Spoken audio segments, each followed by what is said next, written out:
हो भान देगा देवा दान चरणात ध्यान लागू देगा अमृताची वेळ अमृताचा कुंभ भक्तीचा मृदुंग वाजू देगा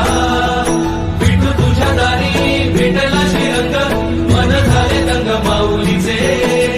घडो तुझी पिता वाढो तुझा संग जीवनाचा रंग पाहू देगा